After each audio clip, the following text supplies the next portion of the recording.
College life was supposed to be easy for Liam Carter, the golden boy of the university. Star athlete, flawless smile, the kind of guy everyone wanted to know, to date, to be seen with. He had it all: popularity, friends, parties, attention. Then came Malik Johnson, the transfer student who didn't try to impress anyone. Tall, confident, with skin that seemed to glow under sunlight and eyes that saw right through people's masks. They came from different worlds. But the moment Liam looked at him across the crowded campus, something inside him shifted. Something he couldn't explain, couldn't control, because sometimes the heart doesn't care about expectations. It just recognizes its match, and for the first time, Liam realized that being wanted by everyone meant nothing if the one person he truly wanted could never be his. If you've ever fallen for someone you were never supposed to, stay until the end, because this story will remind you that real love doesn't ask for permission. College mornings always had the same rhythm: sunlight spilling through the gym windows, sneakers squeaking against the polished court, and my name echoing through the shouts of teammates who thought they knew me. "Yo, Carter!" "Captain!" "Nice shot, man." It was the soundtrack of my life. Predictable, loud, easy to hide behind. I was Liam Carter, captain of the basketball team, business major, unofficial king of Westfield University. I didn't earn that crown, it just kind of happened. The more people liked me, the less they looked too close, and that was perfect, until the day he walked into my world. It was a Thursday morning. Marketing 301, the class I always slept through. I walked in late, same as usual, coffee in one hand, fake smile in place. A few girls waved. Someone called my name, and I gave them the grin they expected, but halfway to my seat, I stopped, because sitting in the back row was someone I'd never seen before. He wasn't looking at me, didn't even seem to notice the noise. His attention was on the professor's notes, his pen moving fast, focused, but there was something about him. Something that made the air feel different. He was tall, broad-shouldered, his dark skin smooth and radiant under the fluorescent lights. Black curls framed his face, and when he lifted his eyes for a split second, calm, sharp, unbothered, the whole room seemed to blur around him. I don't even remember sitting down. All I know is that for the first time in a long time, I was curious about someone who wasn't supposed to matter. After class, I caught his name when the professor asked for introductions. "Malik Johnson," he said simply. His voice was deep, smooth, confident without trying, transfer student, majoring in communications, that was it. No small talk, no fake charm, just the truth. And for some reason, it was enough to make me forget every line of the easy charisma I'd built my whole life on. By lunchtime, the campus already knew there was a new face around. That's how Westfield worked. Gossip traveled faster than Wi-Fi. I heard snippets everywhere. "Did you see the new guy in comms? He's hot as hell." "I heard he used to model." Part of me laughed it off, pretending I didn't care. But the truth was, I couldn't stop thinking about him. So when I saw him sitting alone at the far corner of the cafeteria, earphones in, eating like the world didn't exist, I froze mid-step. My friends noticed immediately. "Yo, Liam," said Bryce, smirking. "You checking out the new guy?" I laughed. "Relax, man. Just looking. Looks like he doesn't care about you, bro," another said, grinning. "That's new."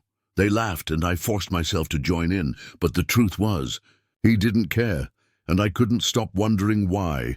Later that week, fate, or maybe karma, decided to play a joke on me. Our professor announced group projects. "Randomly assigned. Carter and Johnson," she said. I froze. He didn't react at all, just nodded and kept writing. After class I walked over, trying not to sound awkward. "Guess we're partners." He looked up, finally meeting my eyes. "Guess so. I've got practice later, but maybe we can meet tomorrow." "Library 3 o'clock, he said, already packing his stuff. "Cool," I said quickly. He didn't smile, didn't flirt, didn't seem impressed, and somehow that made me want to see him again even more. The next day, I showed up early, which was a miracle for me. He was already there, sitting by the window typing notes. I dropped my bag. "You don't waste time, do you?" He looked up. "Some people don't need to be late to feel important." "Ouch," I laughed awkwardly. "Fair." We worked in silence for a while. I tried to focus, but every time he leaned forward, the light caught his skin in a way that made it hard to think. "So," I said finally, desperate to say something, "where'd you transfer from?" "Howard," he said.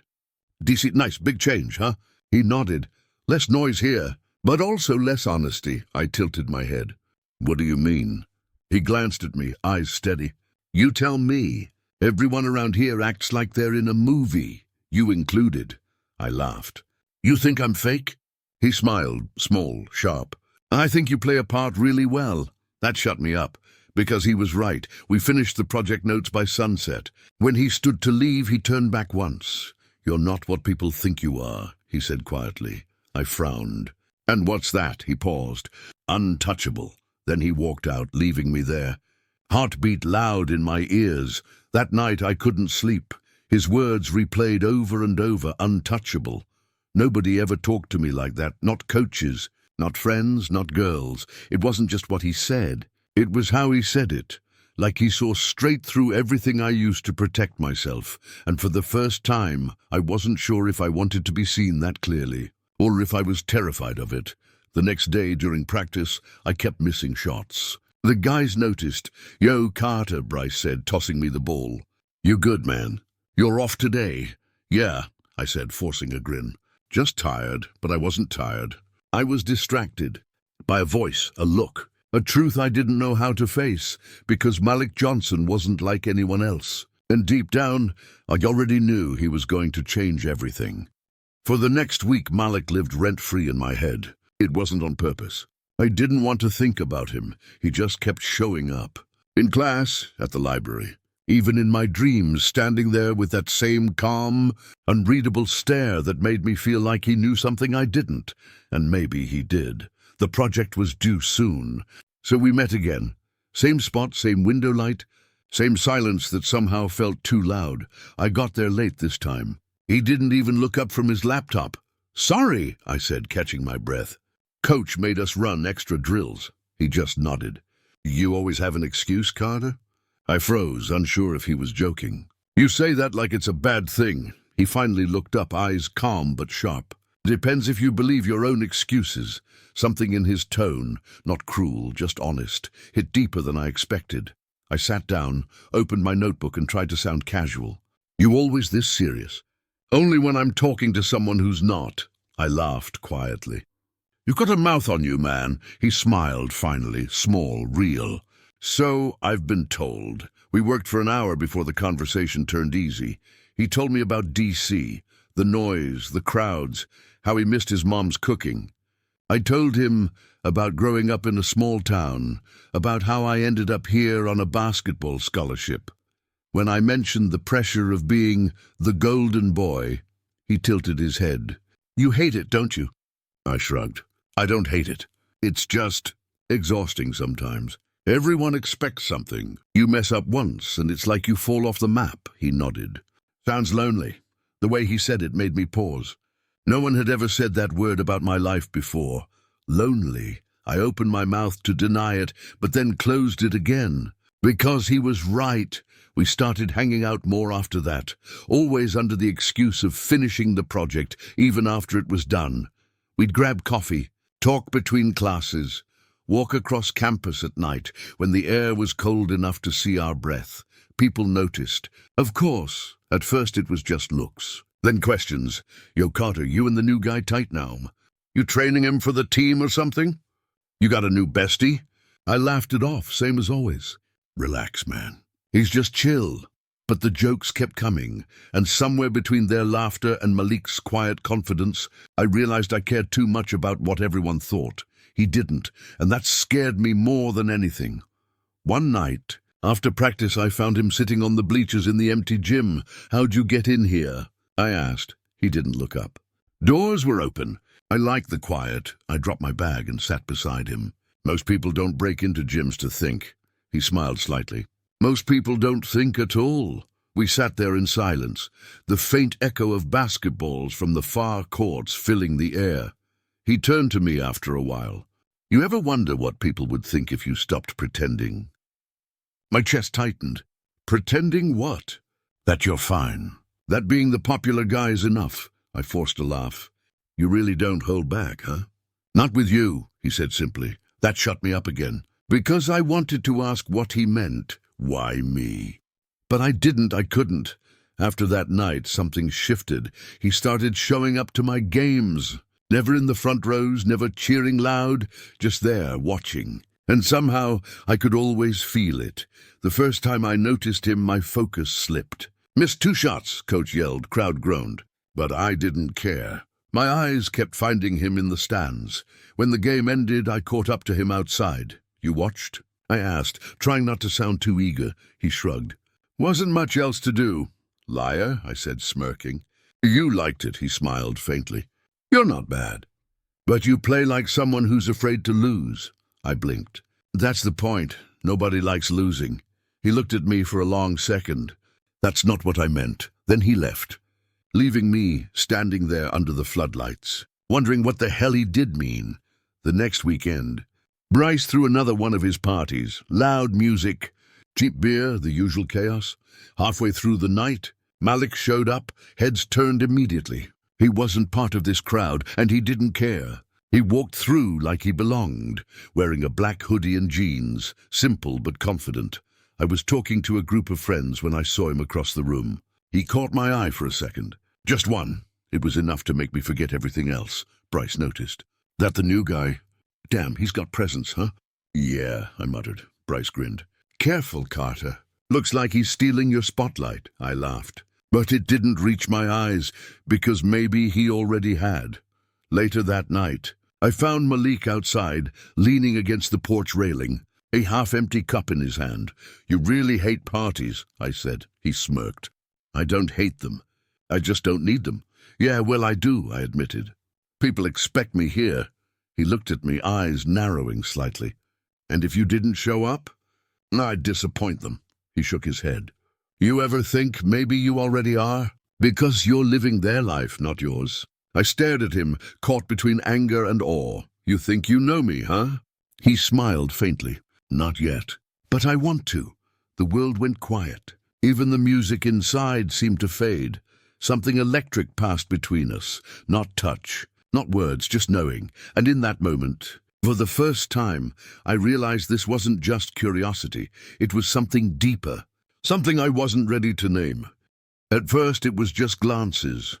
People notice things. They always do. The way I looked for Malik in a crowd. The way his name made me pause mid-sentence. Then came the whispers. 2 days after that afternoon in the art building, I walked into the locker room and felt it immediately. The silence that isn't really silence.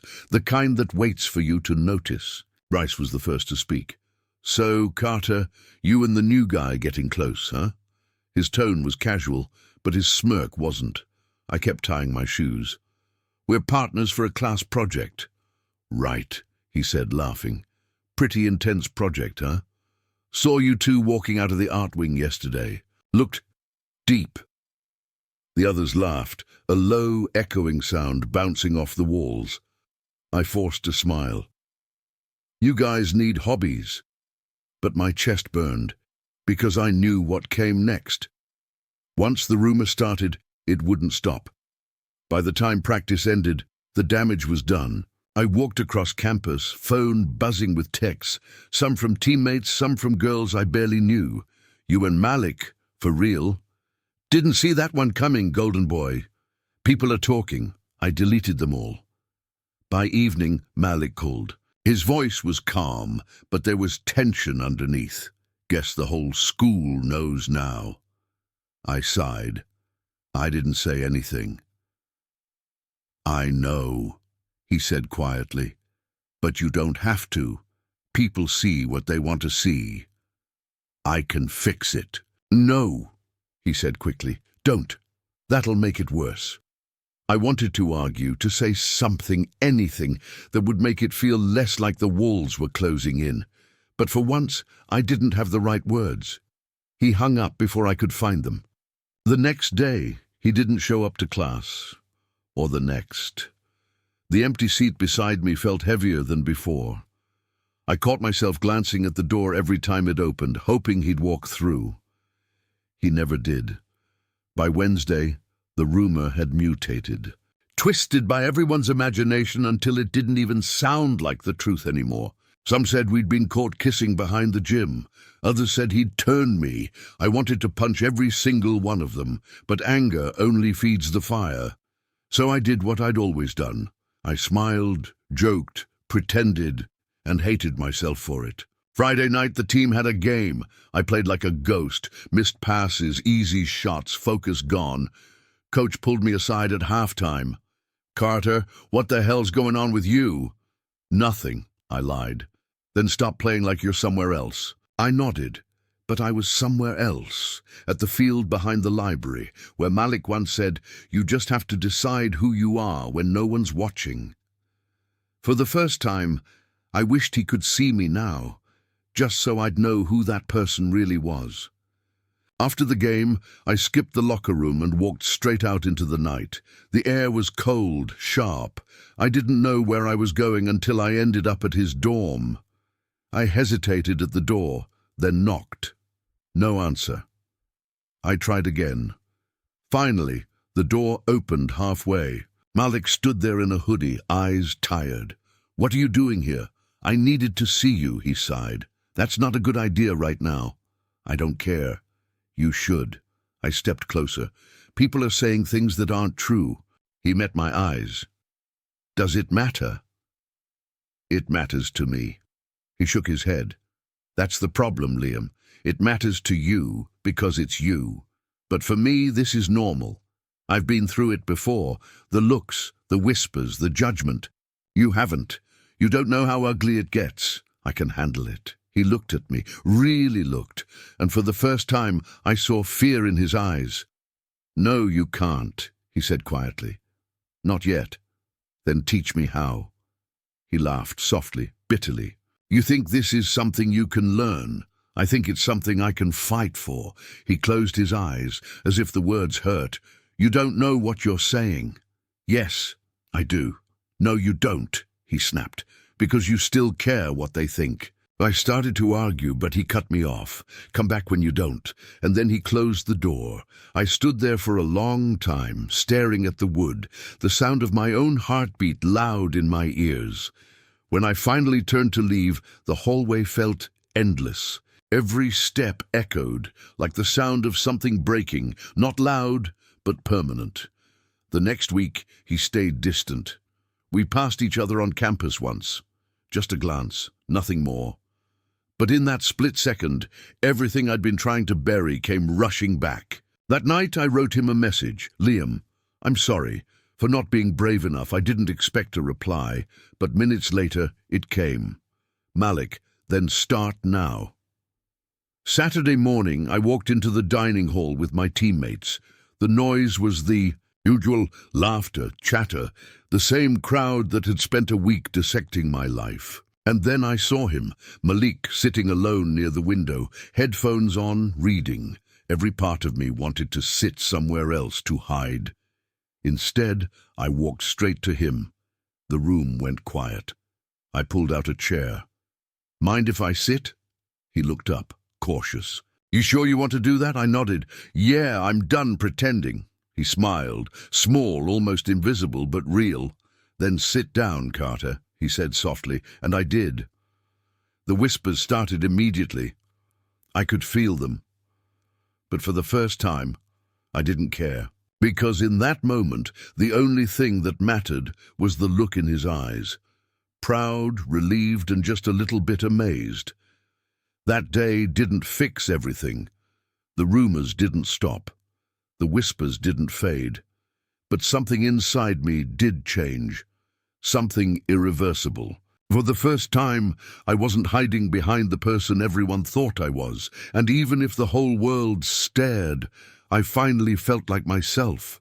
For days after the party, I couldn't focus. Every time I closed my eyes, I saw Malik's face in the porch light, calm, unreadable, yet full of something that felt dangerously close to understanding.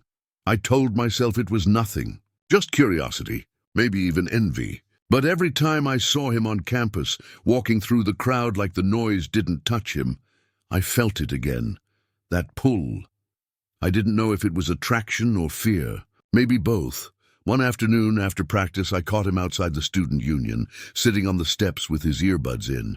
"Hey," I said, tossing my bag over my shoulder. "You vanished after the party." He looked up, eyes amused. "Didn't seem like you needed me there. What's that supposed to mean?" He took out one earbud. "You fit that world better than I ever could." I sat beside him. "That doesn't mean I like it." He glanced sideways at me, quiet for a moment. "Then why stay?" I laughed softly. "You really love making me question my life, don't you?"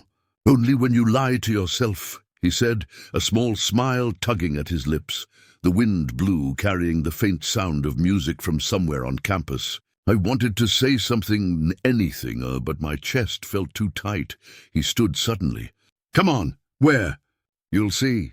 We ended up on the old field behind the library, the one nobody used anymore, where the grass grew uneven and the world felt far away." He sat down, stretched his legs, looked up at the sky. "Needed a place that didn't belong to anyone." I sat next to him. "You come here often?" "Sometimes," he said. "When I want to remember who I am." That line hit harder than I expected. He turned to me. "You ever do that? Just stop and ask if the person you're pretending to be is even real." I let out a quiet laugh. "If I did that, I'd probably fall apart." He smiled faintly. "Maybe that's not such a bad thing." The sun was setting, painting the field gold. For a moment, everything felt suspended. The light, the wind, the space between us. He leaned back on his elbows, eyes half closed. "You ever get tired of everyone expecting you to be perfect?" "All the time," I said. "So stop. It's not that easy." "It is," he said quietly. "You just have to decide who you are when no one's watching." I looked at him then, really looked. The sunlight caught his face, his eyes reflecting warmth and defiance all at once, and something inside me shifted again, that same dizzy, terrifying pull I couldn't name. I said it before I could stop myself. "You make it sound simple," he smiled, turning his head toward me. "Maybe it is." Our eyes met, and suddenly there was nothing else, no sound, no sky, no world. Just him. He didn't move closer, but he didn't look away either. I could feel my heartbeat in my throat. He whispered, "You're scared." "Of what?" "Of wanting something real." The words hung there between us like lightning that hadn't decided where to strike. Then, before I could reply, his phone buzzed. He looked down, sighed. "Guess I have to go," he said, standing up. I stayed on the ground, staring at the fading sun. "Hey, Malik," I called as he turned. "Yeah? What if you're wrong?" He smiled, the kind that hides more than it shows. "Then I'll admit it when you prove me right." And just like that, he was gone again. That night I couldn't sleep. I lay awake, replaying every word, every look, every silence. The next morning I skipped breakfast, skipped practice, skipped everything that made me who I was supposed to be. I found him in the library. Headphones on, focused as always. I didn't even think. I just walked up and dropped my bag on the table. He looked up, eyebrow raised. "You're early. Didn't think mornings were your thing." "They're not," I said. "But you are." The words slipped out before I could stop them. He froze, eyes widening for a fraction of a second, then softening. "You don't know what you're saying." "I do," I said quietly. "I just don't know what to do with it." He sighed, closing his laptop. "Liam," I shook my head. "Don't say it. I know how it sounds, but I'm done pretending I don't feel it." He looked around. The library was half empty, but it still wasn't private. "Not here," he said. "Come on." We walked out in silence across the quad, past students laughing under the shade of trees. The air felt heavier with every step. He led me to the art building, quiet, empty at this hour. The halls smelled like paint and dust. He stopped by the window overlooking the campus. "Say it again," he said softly. I swallowed hard. "You," he turned to me. "You're not afraid of me, are you?" "No," I said, voice low. "I'm afraid of what this means." He took a step closer. "Maybe stop being afraid." I could barely breathe. He was right there, close enough that I could see the faint line of a scar near his jaw. The way his eyes searched mine, like he was daring me to move. "Liam," he said quietly, "you don't have to prove anything to anyone. His hand brushed my arm, just a light touch. But it was enough. It wasn't dramatic, wasn't planned, just real. And that's what made it terrifying. I looked at him, heart pounding. You keep saying I'm pretending. Maybe I was, but not right now. He smiled, small, honest. Good! And then he walked away before I could say anything else, leaving me standing there, breathless, every nerve on fire, realizing that whatever this was, it wasn't going away. That night I wrote his name in my notes over and over, not because I needed to remember it, but because it was the only thing that felt real anymore. And deep down I knew I wasn't playing a game anymore. I was already losing, and I didn't care. The silence after that day in the cafeteria didn't last. Whispers turned into stares. Stares turned into questions. And by the end of the week, it wasn't just talk anymore. It was judgment. People didn't bother pretending they weren't looking. Some glared, some smirked, some whispered words I'd never thought I'd hear aimed at me. Didn't know Carter swung that way. Man, that's wild. The Golden Boy. What a waste. It was like my name had been rewritten. No longer captain, no longer hero, just a rumor with legs. Practice was worse. Coach pulled me aside before we even started. You doing okay, Carter? I nodded. Yeah, fine. He looked at me. Not angry, not disgusted, just wary. The team's talking. You know how it is. I don't care what's true, but don't let it mess with your game. What if it's not just a rumor? I asked quietly. He blinked. Then keep it off the court, that was all. No hate, no support, just boundaries, invisible and suffocating. The guys barely looked at me. Bryce wouldn't even make eye contact. When I passed him the ball, he let it hit the floor. After practice, I heard him mutter to another player, not sharing a locker room with him anymore. I could have yelled, fought back. But I just stood there, towel in hand, feeling the weight of everything I'd never said pressing on my chest. When I finally walked out, the night air felt like freedom. Sharp, cold, honest. Malik was waiting for me outside the gym, leaning against a lamppost. You didn't have to come, I said. He smiled faintly. You looked like you needed someone who still would. I laughed under my breath. You heard? Everyone's heard. We walked in silence for a while, the crunch of gravel under our shoes, the only sound between us. Finally, I said, I didn't think it'd get this bad. He stopped walking. You did. You just didn't want to admit it, I sighed. They're treating me like I'm something else, like I changed overnight. He looked at me, eyes calm but heavy. You didn't change, Liam. You just stopped lying. That hit hard, because he was right. We ended up at his dorm again, sitting on the floor with the lights low. I can handle the whispers, I said. It's the silence that kills me. People I've known for years, pretending I don't exist. He nodded slowly. That's how it starts. They pull away. Test how much of you they can erase. I looked at him, frustrated. How do you do it? How do you not let it get to you? He smiled, small and sad. You think it doesn't? I just learned that the people who can't handle me aren't worth breaking myself for. I stared at the floor, his words sinking in. He shifted closer. You're learning that now, aren't you? Yeah, I whispered. The hard way. We sat there close enough that I could feel his warmth. Do you regret it? He asked quietly. Regret what? Sitting with me in front of everyone. Letting them see, I met his eyes. No, I regret not doing it sooner. He smiled, really smiled this time, and it was the kind of smile that made the whole world fade for a second. Careful, he said softly. You're starting to sound brave.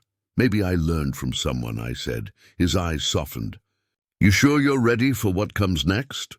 No, I admitted. But I don't want to hide again. He reached out and touched my hand, slow, deliberate, like he was checking if I'd pull away.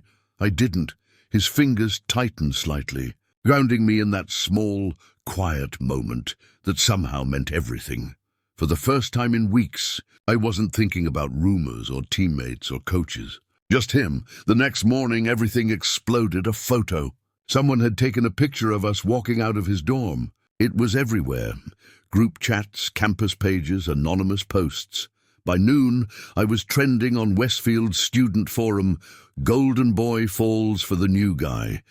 It didn't take long before the messages came. "Bro, what are you doing? You're ruining your rep. Don't come back to the team." I didn't answer any of them. Instead, I went straight to Malik's room. He was sitting on his bed, phone in hand. "Jaw tight, you saw it," I said. "Yeah, I'm sorry." He looked up. "For what? Being seen with me?" "No," I said quickly. "For them. For how they treat you because of me." He shook his head. "You didn't make them like this, Liam. They were already like this. You just gave them permission to show it." I sat beside him, frustration boiling under my skin. "I can't just let them talk." He turned to me, voice calm but fierce. "Then don't, but don't fight them for me. Fight them for yourself. Because the second you make me your reason, they win." That silenced me. Because he was right again. That weekend I quit the team. Coach didn't fight me. He just nodded, expression unreadable, and said, "You sure about this?" "Yeah." When I walked out of the gym for the last time, I expected to feel lost. Instead, I felt light, because for once, the noise wasn't mine to carry. Later that night, I found Malik sitting on the same bleachers where we'd talked weeks ago. "You really did it," he said quietly. "Yeah." "Was it worth it?" I looked at him, smiling faintly. "Ask me tomorrow." He chuckled softly. "You're insane." "Maybe," I said. "But I'm free." He looked at me for a long moment, eyes full of something between pride and fear. Then he said, "You know this doesn't end here, right?" "They'll still talk. Let them," I said. "At least now they'll be talking about who I really am." He reached out again, and finding mine under the dim lights, and in that moment, for the first time, I realized what we'd built wasn't about defiance or rebellion. It was survival. It was truth. It was love. They say time fixes everything. But time doesn't fix people. It just forces them to live with the choices they've made. For a while, the world felt smaller. The stares didn't stop. Neither did the whispers. Walking across campus with Malik became a test of patience and pride. Some people looked away. Others didn't bother to hide their disgust. But every time I felt the weight of it, he'd squeeze my hand when no one was watching. That was enough. A week after I quit the team, the university newspaper ran an article. "Star athlete leaves program amid campus rumors." They didn't use our names, but everyone knew. Coach called once. "You sure this is the hill you want to die on, Carter?" "Yeah," I said. "Because for once, it's mine." He didn't call again. Malik handled it differently. He didn't flinch when people whispered, didn't argue when someone made a comment in class. He just looked at them, calm, unbothered, powerful in a way that made them regret opening their mouths. But I knew better. I saw the way his jaw tightened when he walked away. The nights he went quiet mid-conversation, staring out the window like he was somewhere else. One evening I asked him, "You ever wish I'd kept it quiet?" He looked at me for a long time. "Sometimes," he admitted. "Not because I'm ashamed, but because I hate seeing you hurt." I smiled faintly. "Too late for that." He chuckled, shaking his head. "Yeah, guess it is." The next few months passed in fragments, midterms, empty bleachers, late-night coffee runs. People stopped talking eventually. Or maybe I just stopped listening. I started tutoring part-time at the library. Malik joined the Student Diversity Council. Life, somehow, kept going. But not everything healed. There were days I missed the game. The rush. The sound of the crowd chanting my name. Then I'd remember who that version of me was, and how far away he felt now. Malik never asked me if I regretted it. He didn't need to. He knew. One night, just before finals, I found him on the same old field behind the library. He was lying on the grass, hoodie pulled up, eyes fixed on the stars. I sat beside him quietly. "You still come here?" He smiled without looking at me. "Only when I need to remember who I am." I lay down next to him. The sky stretched wide above us, black and endless, the kind of silence that hums with unspoken truth. After a while, he said softly, "Do you think it was worth it?" I turned to him. "What?" "All of it. Losing friends. Quitting the team. Being the headline for something we didn't even choose to share." I thought about it. The loneliness. The fear. The way people's eyes had turned from admiration to pity in a single week. Then I thought about him. Yeah, I said. It was worth it. He looked at me, a slow smile spreading across his face.